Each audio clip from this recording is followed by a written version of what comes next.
3장 6절에서 15절까지 말씀 같이 하나님의 말씀을 봉독하겠습니다. 형제들아, 우리 주 예수 그리스도의 이름으로 너희를 명하노니 게으르게 행하고 우리에게서 받은 전통대로 행하지 아니하는 모든 형제에게서 떠나라.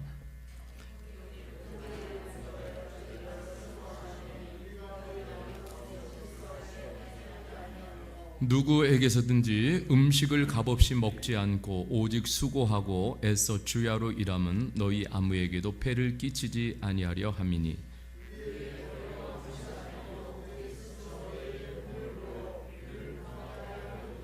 우리가 너희와 함께 있을 때도 너희에게 명하기를 누구든지 일하기 싫거든 먹지도 말라 하라 하였더니,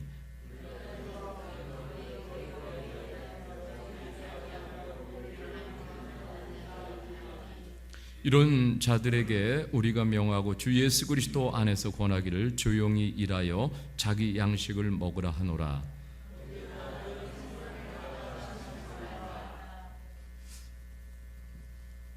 누가 이 편지에 한 우리말을 순종하지 아니하거든 그 사람을 지목하여 사귀지 말고 그로 하여금 부끄럽게 하라.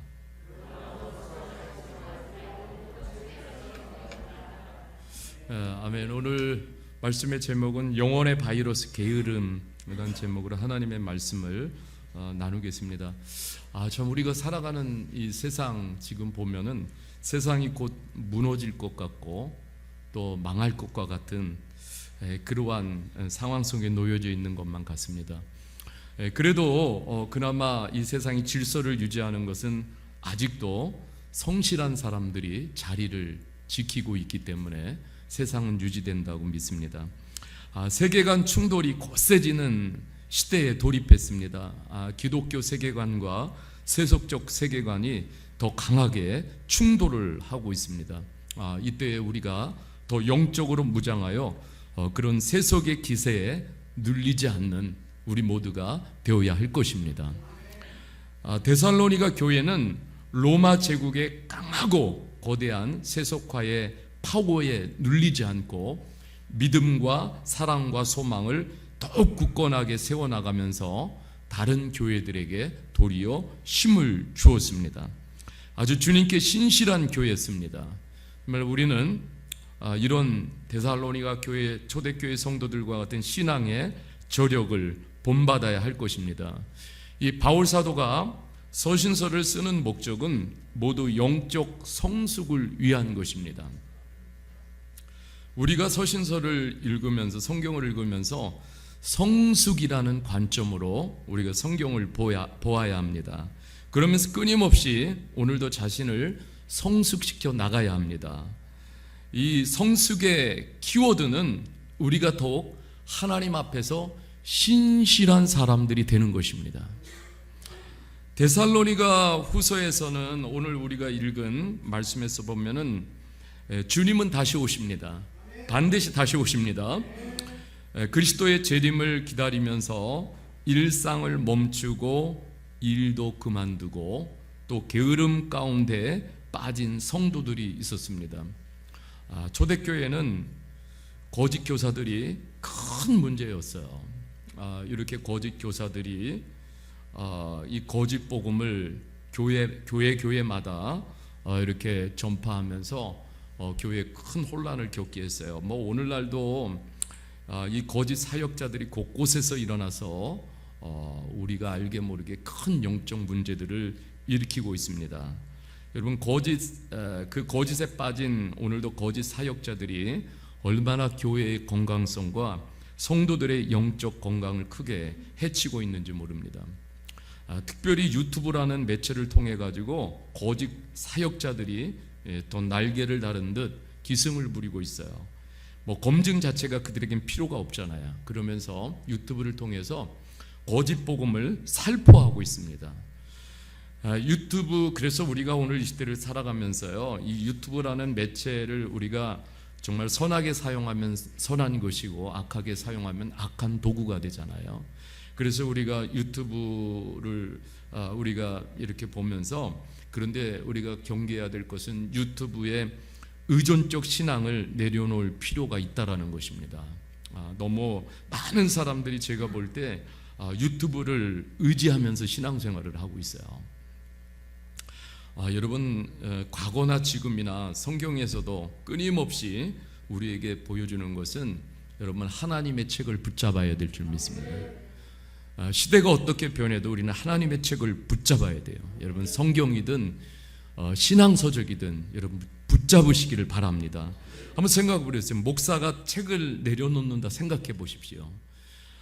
여러분, 곧 목사는 영적으로 무감각한 사람이 될 것이고 민감성도 잃어버리고 말 것입니다. 거기서 어떤 리더십이 세워지겠습니까? 누가 따르고 싶겠습니까?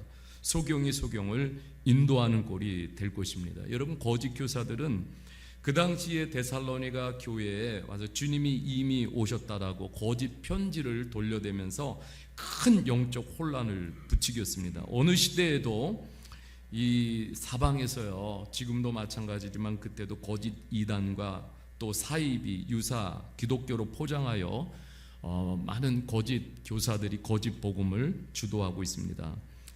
바울 사도는 너무 늦기 전에 이런 거짓 가르침들을 바로잡을 필요가 있었습니다. 너무 쉽게 성도들이 거짓 가르침에 속아서 진리로부터 벗어나고 이런 유혹들을 받게 되는 거예요.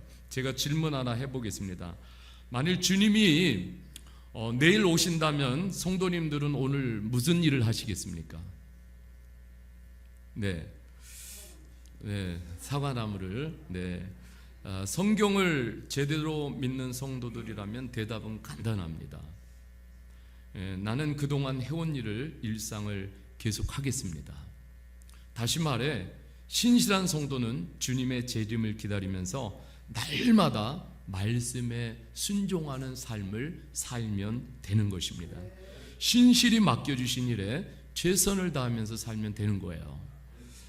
성경은 주님이 다시 오시는데 특별한 것을 준비하라고 말하지 않습니다. 그래서 일과 그다음에 일상을 내려놓고 어떤 특별한 집단에 들어가고 재산을 팔아서 도피하고 그런 무모한 삶을 살면 안 된다라고 가르치고 있어요. 성경은 절대로 그런 거짓 복음을 가르치지 않습니다. 여러분, 복음이라는 것은요, 현실 속의 복음이에요. 복음은 어떤 이상적인 복음이 아닙니다. 주님이 내일 밤, 아니 오늘 밤 오셔도 우리가 신실하게 살면은 주님을 신실하게 살다 맞는 거예요. 이것이 복음을 가르치는 그리스도인의 삶입니다. 여러분, 제게 오늘 밤 주님이 다시 오시면은 목사님은 뭘 하시겠습니까? 이렇게 물어본다면은 저는요 이렇게 대답할 거예요. 그냥 저는 오늘 주님이 오늘 밤에 오셔도 저는 밤기도 하고 있을 거예요. 제게 목회 루틴 일상을 그대로 해나갈 것입니다. 주님이 내일 오신다면은 아침에 일어나서 성실히 묵상하고 성실히 기도하고 성실히 설교 준비할 것이고 해오던 대로 성실히 선교할 것이고 또 수요일이면 찾아가는 예배를 성실히 갈 것이고 금요 밤기도 성실히 할 것이고 토요일 성실히 토요 모임 성실히 준비할 것이고 그리고 제가 하는 금요일 토요일 화장실 청소 성실히 할 것이고 해오던 일상을 저는 할 것입니다. 그리고 믿음의 성도들과 성실히 교제할 것입니다. 저에게 주신 가정 성실히 돌볼 것입니다. 여러분, 뭘 준비합니까? 주 안에서 일상의 삶 자체가 우리에게는 준비하는 삶이에요. 주님을 만날 준비를 하는 것입니다. 그러니까 우리에게 주신 일상을 매일매일 부끄럽게 살지 말아야 해요. 그래서 우리에게 주신 일상을 매일매일 최선을 다해서 살아가는 거예요. 왜? 주님이 다시 오신다는 것을 믿고 주님을 만난다라면, 우리가 복음을 믿고 주 예수 그리스도를 믿는다라면 매일의 일상을 최선을 다해서 살아야 되는 거예요. 제가 이렇게 나이가 되니까 콜레스테롤 수치가 이렇게 높아지고 당 지수가 이렇게 높아지는 거예요. 그래서 제가 아직 젊은데 이러면 안 되겠다. 그래서 이제 이용로 목사님하고 제가 이제 교제를 이렇게 하는데 목사님이 그런 얘기를 하시더라고요. 목사가 건강해야 교회가 건강하고 목사가 행복해야 교회가 행복합니다. 저한테 굉장히 도전의 말로 들렸어요. 그래서 저에게 원장님이 몇 가지를 지시를 해줬는데 전에는 그냥 무심코 들었습니다. 근데 이번에는 원장님이 해주시는 그 말씀대로 제가 정말 철저하게 그렇게 했어요. 원장님이 저에게 이제 음식 조절 중에 빵을 먹지 마라. 그래서 이제 빵을 끊었어요. 그리고 이제 원장님 저한테, 제가 열심히 걷기를 운동 많이 해요. 그런데 원장님이 저한테 하나 더 주문하는 것이, 목사님 근육 운동을 하셔야 합니다. 그래서 제가 이제 근육 운동을 매일같이 열심히 했어요. 그래서 지난주에 병원에 가서 체크를 했습니다. 그랬더니 원장님이 저를 보면서 웃으면서, 목사님 정상 수치로 가까이 왔습니다. 제가 왜 이런 말씀을 드리냐면은, 제가 생각했어요. 정말 이제 내 삶은 내 것이 아니잖아요. 여러분, 내 삶은, 내 몸은 주님의 것입니다. 그래서 우리가 함부로 내 마음대로 내 삶을 쓰고 내가 하고 싶은 대로 이렇게 우리가 살면은 안 되잖아요. 여러분, 우리는 무엇보다 우리가 주님을 믿는다라면 오늘 우리가 이러한 시대 속에서 우리의 몸 관리뿐만 아니라 우리 일상 관리를 지독하게 관리해야 합니다. 왜냐하면 주님을 위해서 우리가 쓰임 받아야 하기 때문에 그렇습니다. 좀 그런 생각을 했어요. 하나님의 나라를 위해서 세우는데 내 삶이 좀 조금이라도 일조해야 되지 않겠어요? 그러니까 우리가 어영부영해서는 할 수가 없어요.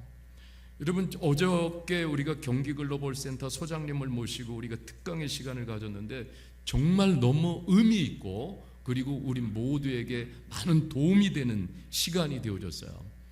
소장님 나이가 66세입니다. 그런데 이주민들을, 한국에 거주하는 각 나라의 이주민들을 더 잘 보기 위해서, 이렇게 잘 돌보기 위해서 지금 상명대학교에서 박사학위를 공부하고 있어요. 참 많이 이렇게 도전이 되더라고요. 여러분, 오늘 본문 3장에서 게으름이라는 단어들로 채워져 있습니다. 게으름. 이 게으름은 헬라어로 아탁톡스 이렇게 말합니다. 이 뜻은 이런 말이에요. 불성실하게, 무질서하게, 제멋대로, 이런 뜻입니다. 이 말은 뭐냐면 삶의 우선순위가 제 멋대로라는 거예요. 여러분 보세요. 우리가 게으른 사람들은요, 이미 삶의 우선순위가 매일 바뀌고 무너져 있습니다. 여러분, 데살로니가 성도들도 이렇게 정말 영적으로 미혹되니까는 그들이 게으름에 빠지게 되고, 그래서 영적 우선순위가 무너지게 되는 거예요. 여러분, 우리가 주님이 곧 다시 오실 것을 믿으면은, 그러면 우리는요, 다시 한번 우리가 이 말씀을 보면서 우리는 한번 오늘 체크해 봐야 돼. 나는 게으른 그리스도인은 아닌가? 여러분, 우리가 이 복음을 믿잖아요. 그죠? 여러분, 복음 믿으십니까? 복음이 이 안에 들어있어요. 손가락 안에. 이 5가지를 믿는 거예요. 예수님께서, 첫 번째는 예수님께서 사람의 몸을 입으셨지만은 그분은 하나님의 아들로 오셨어요. 동정녀에게 탄생하셨어요. 근데 이것을 믿는 거예요. 거룩의 그 속성을 그대로, 신성을 유지하시고 이 땅에 오셨어요. 사람의 몸으로. 이것을 믿는 거예요. 두 번째는 뭡니까? 예수님의, 나의 모든 죄를 위해서 십자가에 달려 죽으신 예수님의 십자가 사건을 믿는 거예요. 그리고 예수님이 다시 살아나셔서 우리에게 영생의 소망을 주신 것을 믿는 거예요. 그것을 부활을 믿는 것이죠. 그리고 예수님이 모든 주님께서 지상의 사역을 마치시고 하늘로 승천하셨어요. 다시 오시기 위해서, 재림하시기 위해서. 그럼 우리가 이 5가지 예수님의 중대한 사건을 믿는 것이 바로 복음입니다. 그런데 또 마지막에 뭐예요? 예수님은 분명히 다시 오신다는 거예요. 올라가신 그대로 예수님은 다시 오십니다. 그 당시 잘못된 재림신앙을 거짓 교사들이 퍼뜨렸어요. 그러니까 그 성도들이, 일부의 성도들이 가족을 버리기도 하고 생업을 포기하는 일들이 일어났습니다. 예수님이 다시 오늘 밤 재림하셔도요, 여러분 우리가 기억해야 될 것은 우리가 복음 안에 있는 중요한 평화, 화목, 평강 이런 것을 깨는 것은 복음이 아니에요. 어떤 상황 속에서도 우리 하나님은 이 복음의 가치를 깨는 것을 원하지 않으십니다. 여러분, 바울 사도는 잘못된 재림신앙에 동화되어서 가족을 포기하고 생업을 포기하고 화목의 공동체를 깨는 사람들과 어떻게 하라고 명령합니까? 오늘 6절에 우리 말씀에 보면은 형제들아 우리 주 예수 그리스도의 이름으로 너희를 명하노니 게으르게 행하고 우리에게서 받은 전통대로 행하지 아니하는 모든 형제에게서 어떻게 해요? 떠나라 말씀합니다. 떠나라. 여러분, 이 전통대로라는 이 말은 사도의 가르침대로라는 거예요. 사도의 가르침. 사도들이 쭉 복음을 가르치고 있어요. 예수 그리스도가 누구신지, 하나님이 누구신지, 성령님이 누구신지, 우리는 누구인지 복음대로. 그런데 복음을 가르친 그대로 살지 않는 사람들에게서 어떻게 해요? 떠나라고 강하게 말씀하고 있어요. 여러분, 이런 사람들은 자신이 더 영적이라고 생각하는 자만에 빠져 있기 때문에 말을 듣지 않습니다. 여러분, 아무리 신천지 하나님의 교회 JMS에 빠진 사람들 잘못됐어요. 여러분, 우리가 잘못된 거 알잖아요. 그들에게 아무리 이게 옳아요 이야기해도 그들은 전혀 듣지 않아요. 왜 그러냐면 이미 영적 자만에 빠져 있기 때문에 결코 들리지 않습니다. 여러분, 하나님의 말씀도요 아무나 듣는 게 아니라 들을 게 있는 자가 듣는 거예요. 다시 오실 주님을 만나기 위해서는 세상의 모든 일을 다 포기하고 철저히 준비한다. 뭘 준비합니까? 준비할 것이 없습니다. 그러니 여러분, 이런 방식의 삶이 더 영적이지 않다고 바울 사도는 가르치고 있습니다. 바울 사도는 영적이라는 것이 무엇이냐 가르치고 있어요.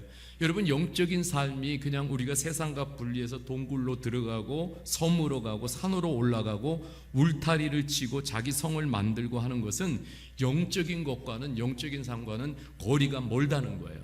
여러분, 7절 8절을 말씀을 보세요. 우리가 어떻게 우리를 본받아야 할지를 너희가 스스로 아나니 우리가 너희 가운데서 무질서하게 행하지 아니하고 누구에서든지 음식을 값없이 먹지 않고 오직 수고하고 애써 주야로 일함은 너희 아무에게도 폐를 끼치지 아니하려 함이니, 이렇게 말씀하고 있어요. 바울 사도는 누구보다도 열심히 살았어요. 텐트 만들고 장막 만드는 일 하면서 복음을 전하고 말씀을 가르치고, 여러분 이것이 영적인 삶이라고 가르치고 있어요. 세상에서 맡겨진 일 성실히 수행하는 것이, 그것이 영적인 거예요. 여러분, 교회에서만 있다고 해가지고 영적인 것이 아니에요. 지금 우리가 이렇게 교회에서 예배를 드리니까 맞아요, 영적이에요. 그런데 지금 세상의 삶의 현장은 영적이지 않습니까? 여러분, 우리가 나에게 맡겨주신 삶의 현장에서 일하는 것도, 그것도 영적인 곳이에요. 여러분 보세요. 바울 사도는 자신에게 필요한 것을 스스로 책임지는 성실한 생활을 했습니다. 누군가에게 짐을 지워지지 않았습니다. 책임감 있고 성실한 사도의 삶을 살았어요. 하나님의 나라를 확장시키는 데 있어서 자신이 그랬던 것처럼 자신에게 맡겨진 역할을 성실하게 감당하라고 권면하고 있습니다. 여러분, 이렇게 균형 잡힌 그리스도인이 되어져야 돼요. 교회에서도 우리가 영적이어야 되지만 우리의 삶의 현장에서도 영적인 그 모습을 그대로 우리가 살아내야 돼요. 이 균형이 잡혀 있어야 돼. 여러분, 그렇지 않으면은 게으른 자라고 말씀하고 있습니다. 교회에 와서는 천사예요. 그런데 집에 가서는 악마예요. 여러분, 이러한 것들은 아주 영적으로 게으른 자라고 말씀하는 거예요.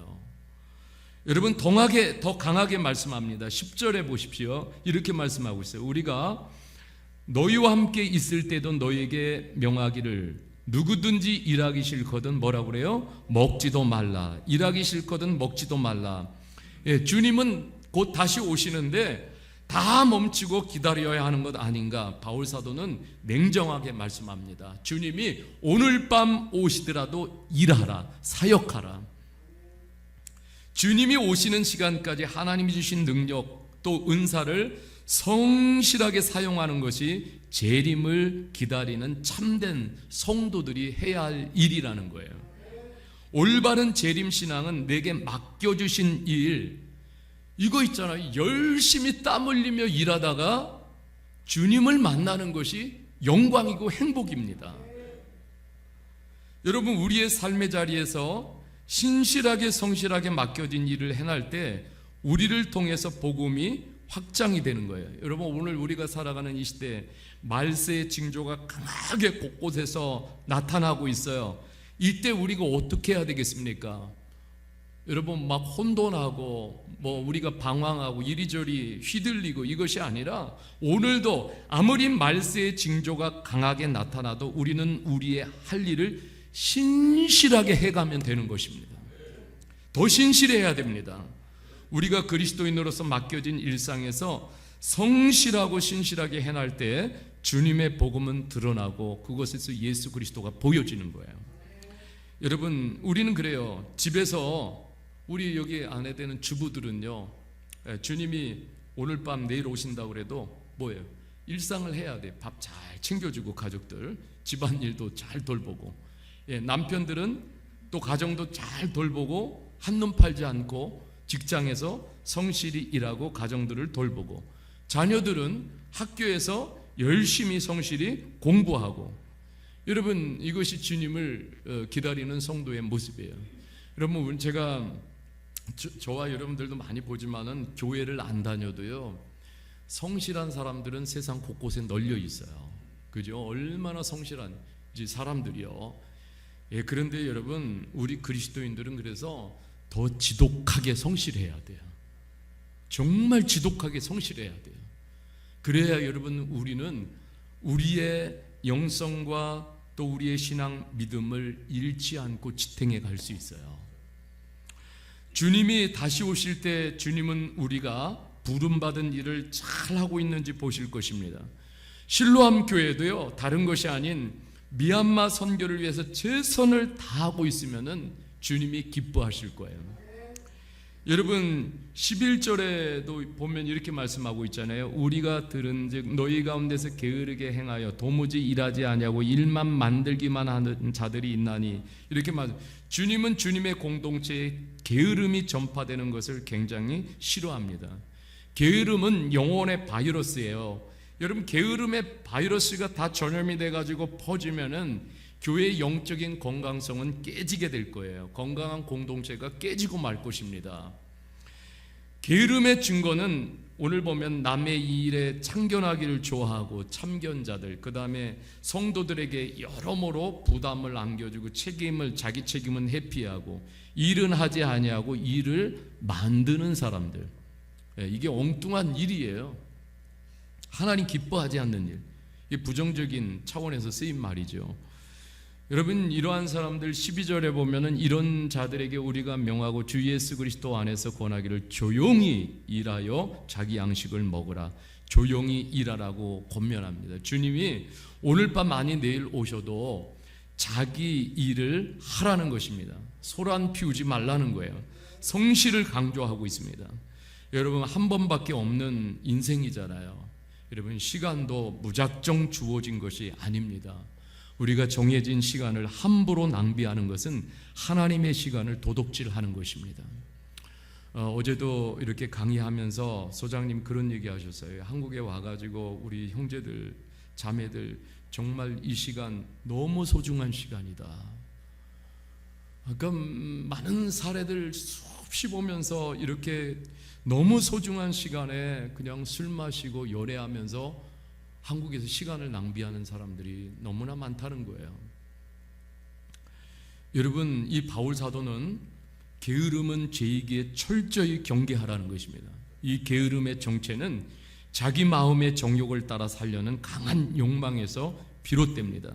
성령을 따라 살지 않는 데서 비롯됩니다. 자기 방식과 죄의 습관에서 비롯되는 거예요. 게으름은 자기 사랑에서 비롯됩니다. 자기 위주의 삶을 살려는 욕심 때문에 게을러지는 거야. 그러면 영적 우선순위의 영역도 다 뒤죽박죽이 됩니다. 여러분, 게으른 자에게는 거룩한 삶이 없어요. 여러분, 성경에서는 우리가 부지런하고 열심히 살 것을 가르치고 있어요. 요한복음 5장 17절에 보면은 이렇게 말씀하고 있어요. 요한복음 5장 17절에 같이 한번 읽어보겠습니다. 시작. 예수께서 그들의 이르시되 내 아버지께서 이자까지 일하시니 나도 일한다 하시며. 예, 우리 하나님은요 가만히 돌덩이처럼 앉아 계신 분이 아니에요. 하나님은 지금도 일하시는 하나님이세요. 쉬지 않으시는 하나님. 하나님이 말씀하신, 예수님께서 하나님이 일하니까 나도 사역한다 이렇게 말씀하시는 거예요. 또 로마서 12장 11절에 보면은 이렇게 말씀하고 있어요. 같이 한번 읽어보겠습니다. 시작. 부지런하여 게으르지 말고 열심을 품고 주를 섬기라. 왜 우리가 부지런하고 게으르지 말고 열심을 품고 주님을 섬겨야 합니까? 왜 이렇게 살아야 합니까? 바로 우리에게 소망이 있기 때문에 그렇습니다. 무슨 소망이에요? 소망은 하나님의 위대한 이 약속이 다 소망이에요. 우리에게는 이것이 다 소망이에요. 하나님을 신실히 섬기는 자들에게는 반드시 하나님 보상해 주시기 때문에 그렇습니다. 여러분, 하나님은 신실하신 하나님이세요. 게다가 영원히 함께 하십니다. 우리는 신앙의 목적을 늘 기억해야 돼요. 여러분, 그러니까 우리가 보십시오. 기도하는 일, 성도들에게 나눠주는 일, 누군가를 환대하는 일, 누군가의 어려움을 도와주는 일, 누군가의 필요를 채워주는 일, 누군가를 축복하는 이러한 모든 일들에 우리가 부지런히 나서야 합니다. 그리고 여러분, 슬픔에 빠진 사람들과 함께 울어주는 일, 기뻐하는 사람들과 함께 기뻐하는 일, 우리가 열정을 가지고 실천해야 돼요. 부지런해야 할 수 있어요. 여러분, 바쁜 것과 부지런한 것은 다릅니다. 부지런하라는 말은 이 하나님이 말씀하시는 방향, 목적에 맞는 것을 말해요. 바쁜데, 굉장히 요즘 보면은 다 바쁘다고 그래요. 바빠서요 다 잊어버리고 우선순위가 다 엉켜 있어요. 예, 그런데 여러분 보세요. 이 바쁜데 방향이 맞지 않고 목적도 맞지 않아요. 여러분, 방향이 맞지 않고 목적도 맞지 않는 이것을 위해서 에너지를 쏟는 것은 헛된 에너지를 쏟는 것입니다. 하나님이 원하시고 하나님이 이끄시는 방향으로 맞춰 나가야 될 줄 믿습니다. 히브리서 6장 12절에 보십시오. 이렇게 말씀하고 있어요. 같이 읽겠습니다. 시작. 게으르지 아니하고 믿음과 오래 참음으로 말미암아 약속들을 기업으로 받는 자들은, 여기서 게으르지 않다라는 것은 끝까지 끈기 있게 하나님을 섬기는 모습을 말해요. 여러분, 금방 실현되지 않는다고, 금방 내가 기도했는데 응답이 안 오고 내가 영적으로 이렇게 사는데 하나님이 나한테 아무것도 해주시지 않는 것 같고 그래서 막 의심이 들고 그래서 주님의 때를 기다리지 않고 내가 하고 싶은 대로 하는 것은 게으름의 표시라는 거예요. 부지런한 사람은 인내심을 가지고 끝까지 주님의 약속을 기다립니다. 여러분, 이렇게 또한 우리가 기도해야 돼요. 게으름을 전염시키는 성도들이 되어서는 안 될 것입니다. 데살로니가전서 4장 1절에 보면 이렇게 말씀하고 있어요. 그러므로 형제들아, 우리가 끝으로 주 예수 안에서 너희에게 구하고 권면하노니 너희가 마땅히 어떻게 행하며 하나님을 기쁘시게 할 수 있는지를 우리에게 배웠노니 곧 너희가 행하는 바라 더욱 많이 힘쓰라. 이렇게 말씀하고, 여러분, 우리가 하나님을 기쁘시게 하는 삶을 살기 위해서는 우리가 힘을 써야 돼요. 사랑하는 성도님들은 하나님을 신뢰하십니까? 하나님을 더 신뢰하도록 어떻게 해야 돼요? 힘을 써야 돼요. 힘써 기도하고, 힘써 예배 드리고, 힘써 묵상하고, 힘써서 하나님 일에 봉사하고, 여러분, 우리가 더 높은 기준에 도달하도록 우리가 정말 계속해서 도전하고 격려하며 나가야 될 줄 믿습니다. 우리가 어떻게 하면 하나님을 기쁘시게 하는 교회 성도가 될 수 있을까요? 여러분, 예레미야 애가 3장 23절에 보면은 이렇게 말씀하고 있어요. 이것들이 아침마다 새로우니 주의 성실하심이 크도소이다. 고난의 종 예레미야가 그 이루 말할 수 없는 고난 중에 애가를 이렇게 지으면서 또 사역하면서 눈물을 흘리면서 예레미야의 고백이에요. 이것들이라는 것은 하나님의 헤세드의 사랑을 말합니다. 이 하나님의 헤세드의 사랑이 아침마다 새로우니 주의 성실하심이 크도소이다. 하나님께서 이스라엘 백성들에게 매일 아침마다 새롭게 뭘 공급해 주셨어요? 만나를 공급해 주셨어요.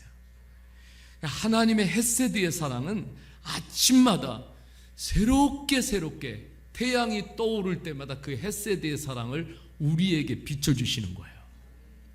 여러분, 그 하루하루 태양이 떠오를 때마다 그 태양을 보시면서 우리는 하나님의 성실하심을 볼 수 있어야 돼요. 하나님 변함이 없으세요. 여러분, 이 예레미야가 그 어려움 가운데서, 고난 가운데서 또 버틸 수 있었던 것은, 또 그 가운데서 또 예레미야가 의지했던 것은 뭐냐면 하나님의 신실하심이었습니다. 슬픔 속에서도 이 하나님의 신실하심 때문에 위로를 받았어요. 하나님의 신실하심에 자신의 삶을 다 걸었습니다. 여러분, 히브리어로 이 성실이 뭐냐면은 같이 해봅시다. 에무나. 이 에무나를 기억하시길 바랍니다. 에무나. 이게 에무나가 뭐냐면 하나님의 변하지 않는 속성을 말씀하는 거예요. 하나님 변하지 않으셔요. 문제는 뭐냐면 내가 변하기 때문에 다 문제인 거예요. 하나님 변하지 않으십니다. 사람은 다 변해요. 어저께 잘해주다가도 오늘 별로 기분이 안 좋으면은 금세 변해요. 어저께 도와주다가도 자기가 힘들면은 손절해요. 이게 사람이에요. 근데 하나님은 변하지 않으셔요. 그래서 성실하심이 그레이시라고 표현하고 있어요. 이 세상에서 가장 자기가 느낄 때 위대한 것은 하나님은 신실하시다는 것. 여러분, 하나님의 신실하심을 바라보는 사람은 낙심하지 않습니다. 여러분, 도울심이 없는 사람들, 도울심이 없는 권력자들, 정치가들, 경제가들 아무리 바라봐야 여러분 거기에 소망이 있습니까? 낙심이 몰려와요. 그런데 하나님은 신실하세요. 그래서 그 하나님을 믿는 하나님의 사람들 신실해야 돼요. 신실, 늘 그 자리에 있는 거예요. 제가 이렇게 찬양할 때 보면 너무너무 이렇게 감동되고 은혜를 받는 게 참 얼마나, 어제도 막 우리 형제들 오는 거 보니까 시간 맞춰서요, 막 전철역에서 지금 어디 역에서 지금 내가 전철을 타고 있다고 실시간 영상으로 보여주면서 와요. 그러면서 정말 와서 제가 오늘 아침에도 쉼터를 이렇게 올라갔어요. 쉼터 이렇게 작은 방에서 한 10여 명이 웅크려서 거기서 이렇게 자고 있는 거예요. 이제 그 모습을 이렇게 보니까 마음이 굉장히 짠합니다. 제가 두 손을 들어서 우리 형제들을 축복해 줬어요. 왜냐하면 장래에 우리 형제들이 미얀마의 희망이기 때문에. 근데 여러분, 참 너무너무 감사한 거예요. 정말 그 자리를 이렇게 지키고 있어요. 토요일 날이면은 너무 감동이 되는 게, 자신이 좀 시간이 일찍 나고 시간이 나고 그러면 여전히 쉼터에 와가지고 많은 사람들의 식사를 정말 준비를 하고 있어요. 얼마나 이렇게 감동이 되는지 모릅니다. 여러분, 우리가 겪는 아픔에는 다 하나님의 목적이 있어요. 아무런 이유 없이 시련을 허락하지 않습니다. 우리의 삶의 멍에가 얹어져도 여러분, 우리 하나님의 신실하심을 신뢰해야 될 줄 믿습니다. 우리가 하나님을 신실히 신뢰하며 맡겨주신 선교 사역을 감당해 나갈 때 하나님을 가장 기쁘게 해드리는 거예요. 우리는 기도해야 돼요. 하나님, 이 시대 속에서 갑절로 내가 신실하게 살아낼 수 있는 힘을 주십시오. 신실하게 목회할 수 있는 힘을 주십시오. 신실하게 가정을 지킬 수 있는 아빠가 되게 해주세요. 신실하게 가정을 지킬 수 있는 엄마가 되게 해주세요. 청년들도 신실하게 내가 그리스도인으로서 자리를 지킬 수 있는 힘을 달라고 기도해야 돼요. 여러분, 흐트러지기 십상이에요. 유혹이 그만큼 크기 때문에 그렇습니다. 저는 부족함이 많은 목사입니다. 그러니 그 부르심에 신실하게 하는 것 말고는 제가 할 일이 뭐가 있겠습니까? 지금도 저는 어떤 큰 자리에 가고 그러면 여전히 굉장히 불편합니다. 제게 늘 다짐하는 것이 있어요. 주님이 부르시는 이 순간까지 정말 성실하게 신실하게 목회하다 주님 앞에 서자. 제가 큰 것을 못해도 그래도 주님 앞에서 내가 신실하게 한번 목회해보자. 그런 늘 다짐이 제 안에서 막 일어납니다. 우리 이용령 권사님 고향으로 이사 가시고 화장실 청소가 제가 이제 하게 됐어요. 근데 지금도 계속 하면서, 근데 너무 좋아요. 운동이 되고 너무 좋습니다. 작은 것이라도 신실하게 해나자. 늘 이런 마음을 가지고 주님의 교회를 섬겨가고 있어요. 저는 그래요. 신실하게 사는 성도들이 이런 고백을 할 수 있다고 믿습니다. 계시록 22장 20절 같이 한번 읽어보겠습니다. 시작. 이것들을 증언하는 이가 이르시되 내가 진실로 속히 오리라 하시거늘 아멘. 주 예수여 오시옵소서. 여러분, 게으름에 빠져있는 사람들은 결코 이런 고백을 할 수가 없어요. 주님 앞에서 내가 작은 거라도 신실하게 살아가는 주님의 사람들이 이런 고백을 하는 거예요. 주님 맞을 준비를 하는 거예요. 주 예수여 어서 오시옵소서. 작은 일을 최선을 다해서 주님이 분부하시고 명령한 대로 최선을 다해가기 때문에 주님 앞에 부끄러움이 없는 거예요. 주님 이래도 괜찮습니다. 어서 오시옵소서. 저는 주님을 만날 준비가 되어 있습니다. 여러분, 오늘날 주님을 만날 준비가 안 돼 있는 사람들이 얼마나 많이 있는지 몰라요. 교회에 발을 들여놓고 있지만은 정작 주님을 만날 준비가 되어 있지 않습니다. 여러분, 주님이 재림하신다라는 것이 두려운 일이에요? 기쁨이에요? 결코 두려운 일이 아닙니다. 주님이 다시 오시는데 얼마나 기쁜 일이에요. 기쁨으로 주님을 맞이해야 될 줄 믿습니다. 우리 손양원 목사님 그래서 주님 다시 오심을 노래하면서 찬양하면서, 여러분 그 주님이 다시 오심을 사모하면서 그 부른 늘 매일같이 찬양을 부르면서 주님 다시 오심을 기다리는 그 심정을 생각해 보십시오.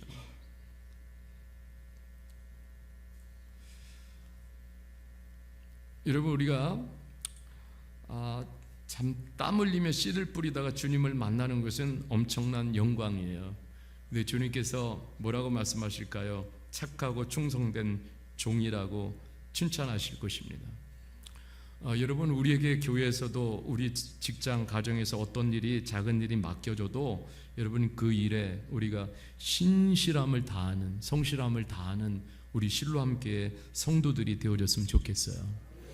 여러분, 어차피 이 세상 사는 것이 어느 분야든 어느 곳이든 쉬운 것, 또 쉬운 것이 없어요. 인생의 길이 쉬운 길이 없습니다. 우리 와와자매가 한국에 올 때는 낭만이고, 또 한국에 오면 뭐가 될 것 같지만 한국에 오니까 어때요? 여전히 힘들어요. 적응하거나 조금씩 적응해 가는데 얼마나 힘든지 몰라요. 미얀마 있어도 힘들고 한국에 왔어도 여전히 힘들고, 그렇다고 우리가 어렵고 힘들다고 먼 산만 바라보고 있을 수는 없잖아요. 남의 떡 구경만 하고 있을 수 없잖아요. 하찮게 보이고 시원치 않게 보여도 한 걸음씩 한 걸음씩 성실하게 신실하게 내딛어야 합니다.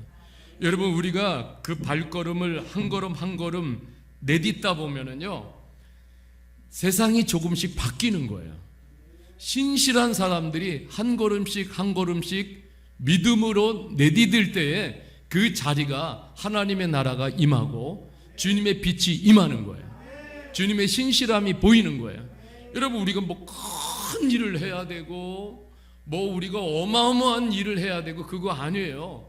여러분, 우리에게 내게 맡겨주신 일, 우리 형제들도 우리가 하는 공장에서 또 회사에서 어떤 일을 하든지 그거 신실하게 해낼 때에 여러분, 거기에 주님의 나라가 임하고 주 예수 그리스도가 보여지는 거예요. 여러분, 누가복음 2장에 보면은 안나라는 분은 한 100세가 넘었어요. 또 시므온은 88세. 모든 사람들이 그 시대에 다 영적으로 지쳐가지고 다 먼 산만 바라보며 한탄하고 있을 때에 이 두 분들은요, 신실하게 주님을 기다렸어요. 그렇게 신실하게 주님을 기다리는 사람들에게 주님을 보여주셨어요. 여러분, 그분들을 통해서 세상의 어둠이 걷혔습니다. 여러분, 오늘도 우리가 그래요. 우리가 이 오늘을 살아가면서요, 여러분, 이 게으름이라는 것을 우리가 오늘도 과감하게 믿음으로 추방할 수 있기를 주님의 이름으로 간절히 축복합니다. 그리고 여러분, 오늘 우리가 다시 한번 믿음의 주먹을 불끈 져야 합니다. 믿음의 주먹을 불끈 져야 합니다. 우리 옆 사람에게 그렇게 화이팅 합시다. 믿음의 주먹을 불끈 칩시다. 아멘. 여러분, 우리 스스로 늘 이런 결단이 있어야 돼요. 믿음의 주먹을 불끈 쥐고, 그래, 내가 하나님의 사람이다, 하나님은 신실하시다, 하나님 나와 함께 하신다는 이 믿음을 가지고 우리는 오늘 우리에게 맡겨준 그 삶의 현장, 여러분, 한 걸음 한 걸음 전진할 수 있기를 주님의 이름으로 축복합니다. 그러다 우리 주님을 만나면은 후회가 없는 거예요. 주님을 우리가 온 마음으로 맞이할 수 있는 거예요. 여러분, 제가 어제 찐집사님 간증 듣고 너무 감동이 됐어요. 우리 와와 자매가요, 이렇게 한국에 와가지고 예수님 전혀 몰랐어요. 한국에 와서 이렇게 예수님을 알게 됐는데, 이제 예수님이 이렇게 자기 마음에 오고 계시대요. 그런데 그 헤어 드라이기가 있었는데 헤어 드라이기가 얼마 전에 고장이 났어요. 그랬는데 이거 산테 남편한테 이거 사달래기가 좀 그래서 사랑하는 남편이지만은 그래서 이게 쓰다가 고장이 났으니까 그래서 마음에 소원을 한 거예요. 내게 드라이기가 생겼으면 좋겠다. 그런데 토요 모임에 왔는데 우리 찐집사님이 좋은 드라이기를 선물을 해준 거예요. 그랬더니 와와자매가 내 마음을 어떻게 알았지? 내 마음을 어떻게 알았지? 그런데 우리 찐집사님 회사에서 가까이 있는 언니가 선물로 드라이기를 줬는데 찐집사님이 감동이 온 거예요. 우리 와와자매를 이걸 줘야 되겠다. 그래가지고 그거를 전해준 거예요. 와와자매가 그렇게 고백했대요. 하나님은 살아계시다. 네, 하나님은 살아계시다. 정말 얼마나 아름다운 스토리인지 몰라요. 여러분, 우리가 작은 한 가지를 이렇게 나눌 때도 신실하신 하나님은 놀랍게 일하시잖아요. 여러분, 우리 낙심하지 맙시다. 선을 행하다 오늘 보면은 낙심하지 말라고 말씀하고 있어요. 주님은 다시 오십니다. 그래서 여러분, 오늘 우리 다시 한번 이 말씀을 붙잡고 우리 다시 일어나는 우리 실로와 함께 모든 저와 여러분 되시길 주님의 이름으로 축복합니다.